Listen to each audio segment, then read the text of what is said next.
Now at 6, chaos inside the Republican National Convention just hours after it begins. The Never Trump movement takes over the floor. And here's a live look inside the convention center in Cleveland. The commotion has calmed down for now. They're in a recess, but we expect a very interesting night ahead. It's been a raucous afternoon. The Never Trump movement wanted to change the rule of the convention so delegates could vote for someone other than Donald Trump. The movement has failed for now, and while the Florida delegation was not a formal part of it, some Florida delegates say they're not entirely behind Donald Trump. CBS 4's Lauren Pastrana is covering the convention and joins us live from Cleveland. Lauren, quite a day. It's been wild here inside the Quicken Loans Arena. Elliot, the convention, as you mentioned, is in recess right now, but that was not the case about 2 hours ago when there was a last-ditch effort by the anti-Trump groups here on the floor of the convention to force a protest vote against the RNC and the presumptive nominee, and that all broke out. You are ignoring delegates who have been elected to this convention.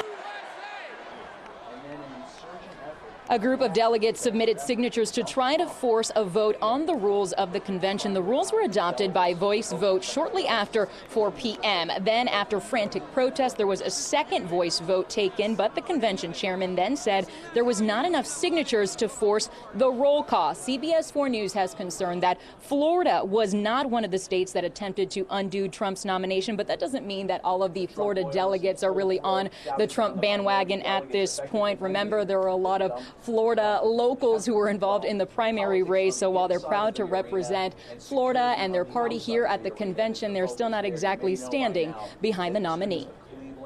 Do I love Donald Trump? Absolutely not. Am I going to vote for Donald Trump? Absolutely am.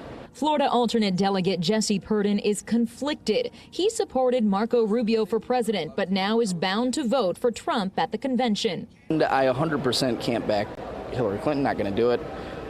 So with that being said, I am behind. Yeah, I'm going that way. You sound reluctant. It's not necessarily reluctance. Okay, maybe it partially is reluctance. I'm going to support him because she's not fit to be commander-in-chief.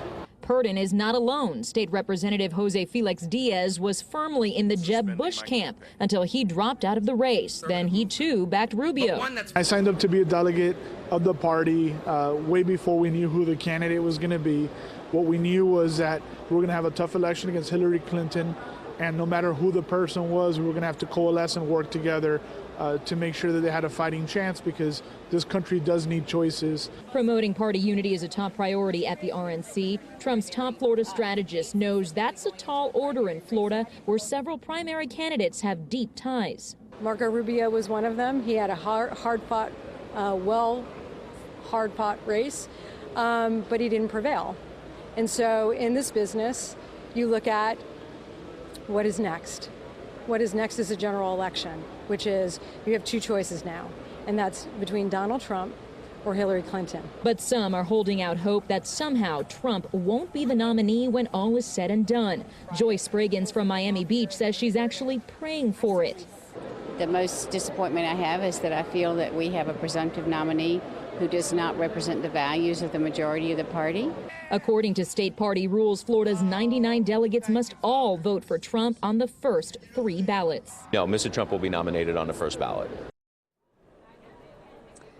And after what happened here this afternoon, it seems like he, in fact, is going to be right about that. There are some key Floridians who aren't here at the Republican National Convention in Cleveland. Senator Marco Rubio skipping it in order to focus on his Senate campaign. Former Florida Governor Jeb Bush not in attendance either. Same goes for Congresswoman Ileana Ros-Lehtinen. However, an interesting Congresswoman here at the convention, Congresswoman Debbie Wasserman Schultz. Yes, a Democrat, the chair of the Democratic Party, who has her own convention to deal with in a week. She's actually here in Cleveland, so lots of action, and we'll be sure to bring it to you throughout the evening and throughout the week. We're live at the Republican National Convention in Cleveland. Lauren Pastrana, CBS 4 News.